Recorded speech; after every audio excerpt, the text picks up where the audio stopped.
afford enough of it, because people need way more life insurance than they're oftentimes even comfortable having on their own life. Because when you do the math on income replacement, even if you moderate it a little bit off of what your actual income is to say, you're not going to be around spending money, it's still a very large number.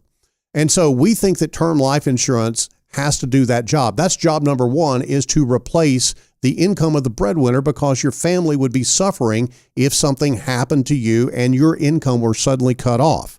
Now, what I will say is that in certain cases, there is some case need for a permanent type of insurance. The one thing that I can think of, Scott, is if you have a lot of money in your estate, maybe you have a very high valued small business that you're going to leave to your family. If that passes on to the next generation, there's going to be a tax bill on that. Yep. And frankly, in 2025, that tax bill is probably going to be a lot higher than it would be if you died in 2023 or 2024. So there's some complexities there that you've got to have the liquidity to be able to pay those estate taxes. And you may have to pay those estate taxes, or your family may have to pay those estate taxes when you're 90, 95 years old, whatever the case may be. So there's a liquidity need in some cases there. Another key area that cash value life insurance does have some validity on is sort of the same type of situation, except when you have a special needs child.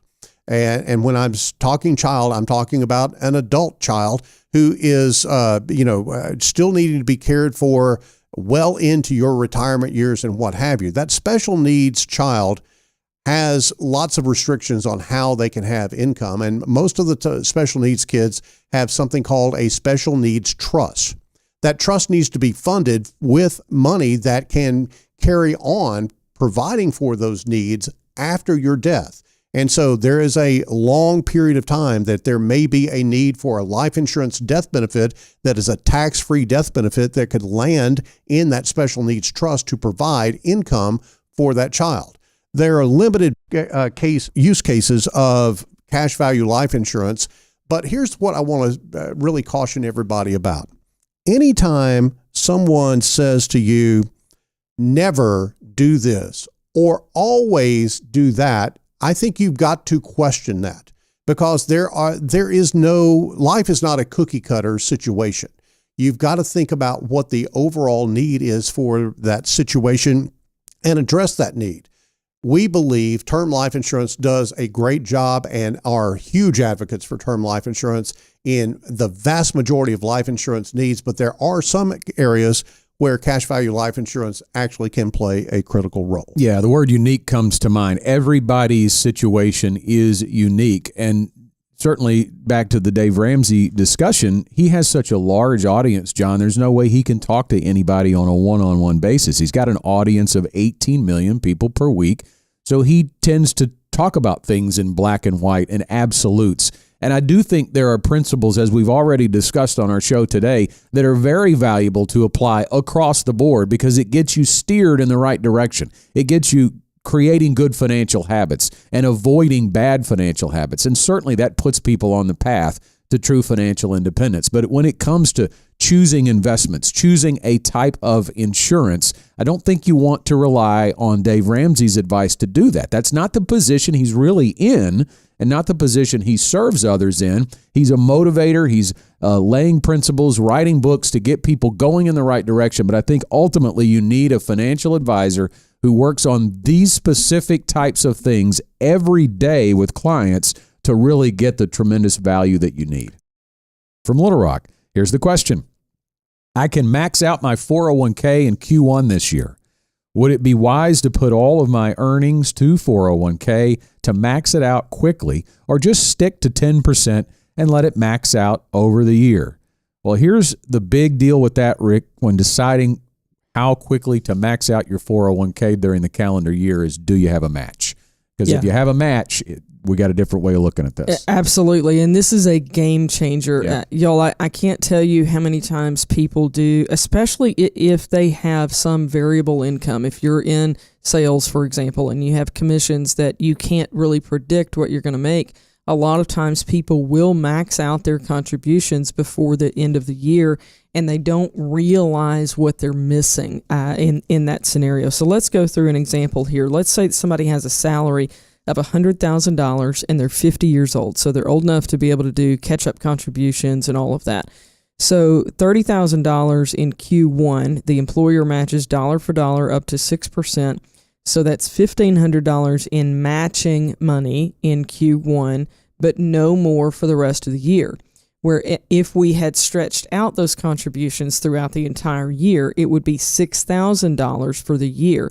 So that's $4,500 of difference just in that one calendar year. Now, if we do that for 15 years, so we get this 50-year-old to 65, over 15 years, just in free money with no growth on it, that's $67,500 of missed match money. That's a huge difference. And if you assume just a 6% growth over that 15 years, that's $115,545. It is important to stretch your contributions out throughout the entire year. Yeah, and let me take just a second to talk to employers too, because this is a way bigger of a headache than I think it needs to be. You know, I never realized until I got into the financial services industry what a big difference it makes, the fact that there's a discrepancy between how the IRS limits your contributions into employer plans and how the employer who runs those plans sets it up, right? Because you have to determine a percentage of your income that goes in on a systematic basis into that plan. The IRS sees it as a number, right? And we use $30,000. I actually looked it up before we went on the air. It's going up a little bit. It's $30,500. If you're over 50 this year, you'd be able to put that much into your plan. But you have to do the math to figure out how do you divide that out percentage-wise as a percentage of your income to reach that $30,000. So just a shout out, or maybe just a request for employers. I don't know how hard this is. I know bigger companies, it's probably darn near impossible. I don't know what kind of pressure it puts on payroll to try to figure this out. But if you're a small employer especially, set it up like, here we have a simple IRA, and we are allowed to say, I go into Tim and I say, I want to max out my simple IRA, and he divides it out over 12 times and we're good, right? Yeah. It's not a percentage of my income. And I'll say, because I've sat in that chair from the business owner's perspective, and I know what our finance department has to do in the type of plan that we have and how our payroll is set up. It's really not that complicated. I mean, they're going to set it up either as a percentage amount or they're going to set it up as a set dollar amount. They've got to go in there and type something in anyway.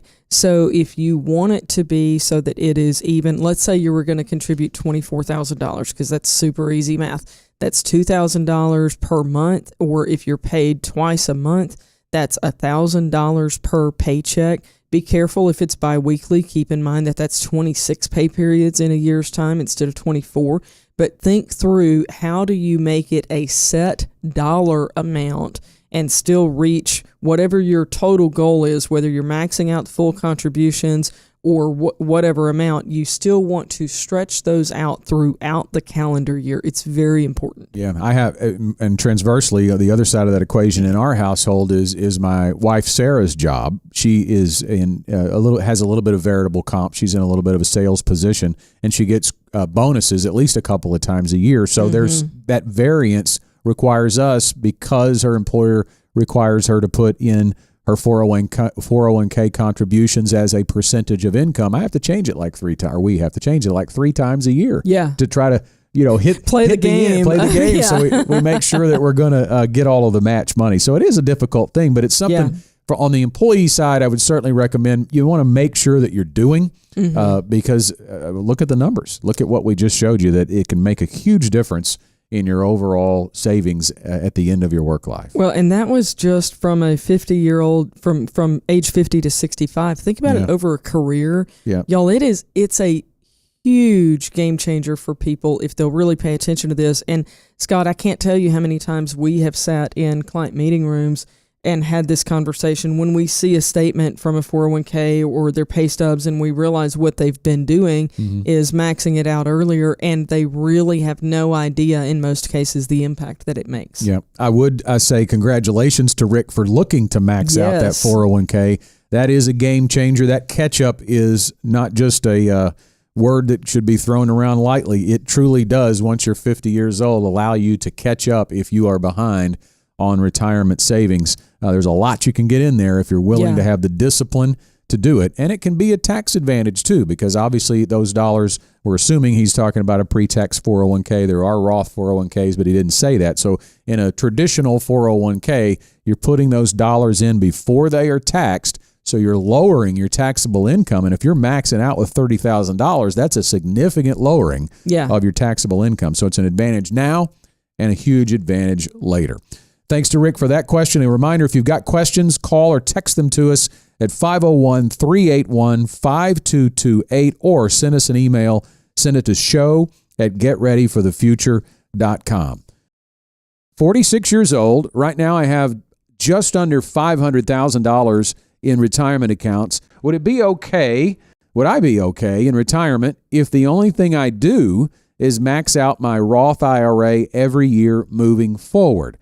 Job offers a very crappy 401k, not mincing words there, no match, index, or target date funds. A lot to unwrap there from Justin, and it's so interesting to me. We have our second question with, will I be okay in retirement? Justin, we want you not to just be okay in retirement. We don't want you to cut corners now or even recognize that you're cutting corners to be okay in retirement. So again, to our point from the first question in the show today, nobody's ever told us they've saved too much for retirement. So be very cautious about pulling back the reins on what you are doing for retirement. But given that 401k description, I think the first thing we can safely say, John, here is that, yes, keep maxing out that Roth IRA for a lot of reasons. We love the Roth IRA. For people listening who are not totally familiar with how it works, you're putting in after-tax contributions. They grow tax-deferred and are withdrawn tax-free. You will not pay a dime of tax when you pull the money out of the Roth IRA. And it's also not counted as earned income in retirement, so it can help you on the tax side with your other income as well. So it's a great flexible tool to use in retirement. I believe dumping as much into Roth IRAs is always a good idea, and especially at Justin's age, 46 years old. We don't know when. You're not telling us when you're going to retire, but if it's 15 or 20 years from now, you have a lot of time to really get those Roth IRA balances up. And also, if you have a spouse, he doesn't tell us if he's married, but if you have a spouse and you file a joint tax return, you can open a Roth IRA and contribute to the spouses as well.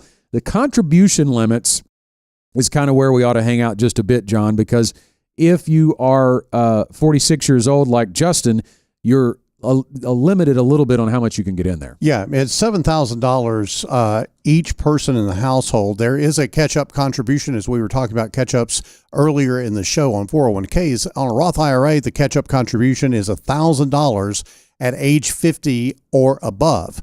So you've got the opportunity to get somewhere between $7,000 and $8,000 into your Roth IRA, and I think that makes a lot of sense. Scott, I want to go back to the whole thing of, am I going to be okay? This whole conversation reminds me of one time a pastor was asked, well, Pastor, do I tithe off of my gross income or my net income? And the pastor replied, well, do you want a gross blessing or a net blessing?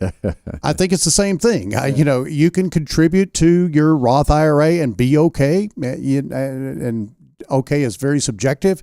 But I think that again, you want to try to do as much as you possibly can toward retirement, because there is no life preserver as far as retirement is concerned. Social Security is the only program out there that is some sort of social program that's going to help you out if you haven't saved enough for retirement. There is no student loan for Social Security. That's what I tell clients when they're going, well, do I save for retirement or do I save for my kids' college? And I go, look, there's student loans for college if that's what you have to do, but there is no student loan for retirement. So you've got to save as much money as you possibly can. Now, let's talk a little bit about these target date funds and the question about index funds and all of that. we're not big fans of target date funds because as you get older, they get more conservative, and that may or may not be the right thing for you, but you're totally out of control of those asset allocation percentages when you do a target date fund. Index funds are really popular, but that doesn't mean an actively managed fund is a bad choice. There's a lot of froth out there in the media about, oh, index funds, they're cheap and they perform well and all that type of thing. That doesn't necessarily mean anything. Here is the most important thing. Justin, you need to be doing it. You don't need to be worried about where it's going. Yes, that's important, but the most important thing is that you are engaged in the contributions. I think Dave Ramsey talks about that, like there's some study that's been done that's like 85 or 90% of your ability to be successful in retirement is just pulling the trigger and making the contributions. Right. Yep. That's a huge part of it. And even with no match, I think, Justin, it's important to remember the 401k still has benefits. The contributions, assuming they are pre-tax, will certainly lower your taxable income. So it's always good, especially if you're maxing out the Roth. There's a little balance, right? You're getting tax-free withdrawals in retirement by funding the Roth, but you're also getting tax benefits now by contributing to the Roth, the 401k.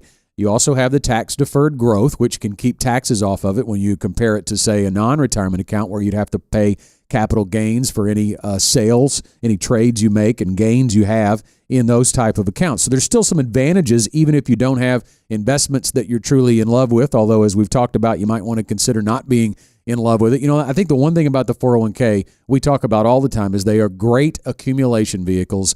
They are not great distribution vehicles. As you get into retirement and you think about the limitations on those funds, but even the target date fund, John, when I hear you talk about how it is on that glide path to be more conservative as you get closer to the date on that target date fund, I think the thing about the 401k is there's so many assumptions that 401k has every dollar you have, right? Yeah. They don't recognize any outside accounts you may have, and you may not have any, Justin. It may be all in your well, you tell us you have a Roth, so you don't, right? So your complete financial picture should not be determined by what is inside of your 401k.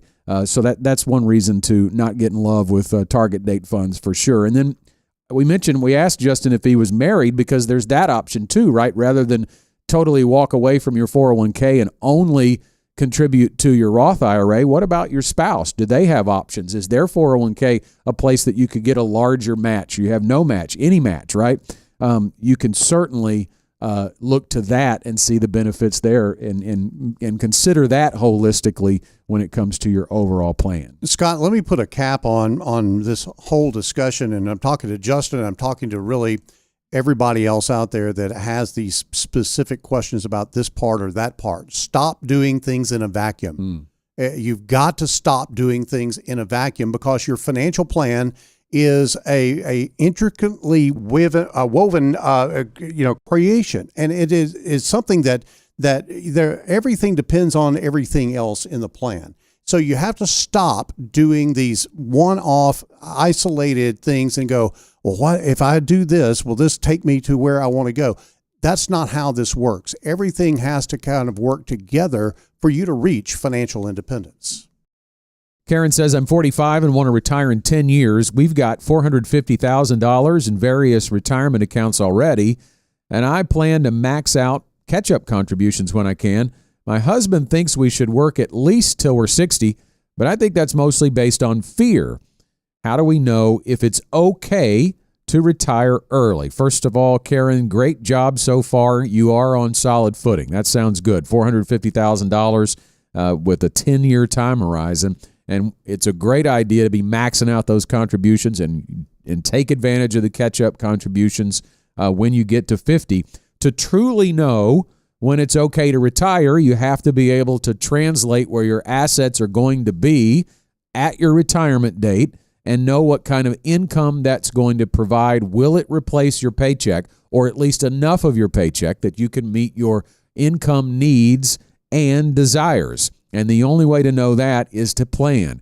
The Ready to Retire process here at GenWealth illustrates what that $450,000 at age 45 will grow to by age 60, your husband's projected retirement date. And then it will show you how much monthly income you could potentially receive through retirement when incorporating all of your income sources. We need to know about Social Security. We need to know about pension, plus investments, and then work backwards to see then from there if it's okay to retire earlier than age 60. So I would say the planning process here, Tim, tells us to go, let's look at see what 60 looks like based on the trajectory you're on, and then see if it makes sense to retire earlier. Yeah, it's a great goal to retire early, but there are a lot of different impacts that we have to consider, because if you retire much earlier than 60 and you've been putting all your money into retirement accounts, there are some limitations on how we can pull that money out and when we can pull that money out, because usually if you put it in an IRA or move it to an IRA, you can't pull that money out without a 10% penalty until age 59 and a half. Now, there are some rules that if you leave an employer and you leave that money in a 401k after the age of 55, then you can actually pull that money out without the penalty. But there are some other alternatives, but they're not all favorable in the long run. One of the other big impacts, a lot of people don't know if Social Security is going to be there. We do believe there's going to be something there, and especially us that are getting closer and closer to that day, we don't see any changes. But you being 45 right now, there might be some impacts on what Social Security looks like.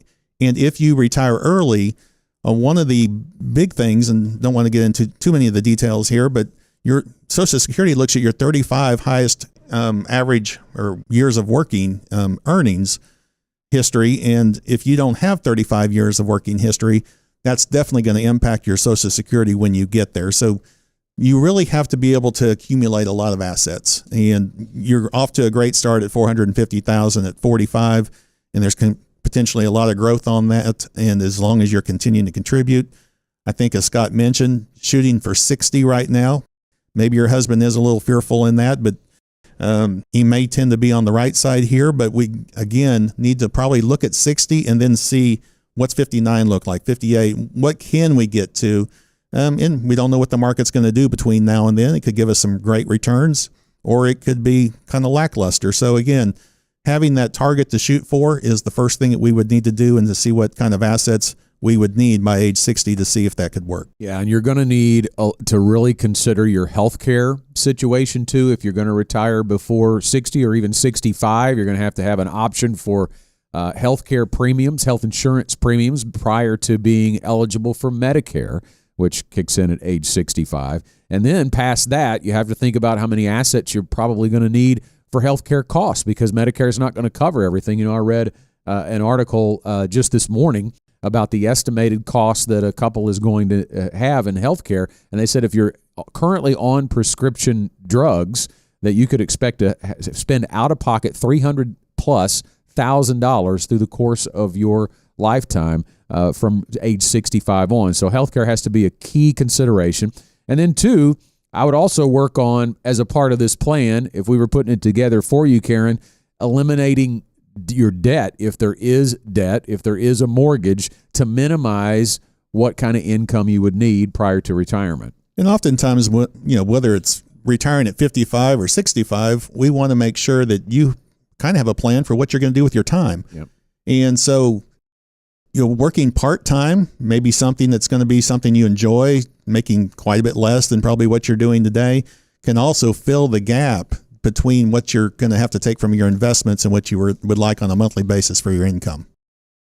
That is all the time we have for our very first Get Ready for the Future show of 2025. Hope you enjoyed the best of 2024, and we look forward to bringing you more questions and answers this year, next week on the Get Ready for the Future show.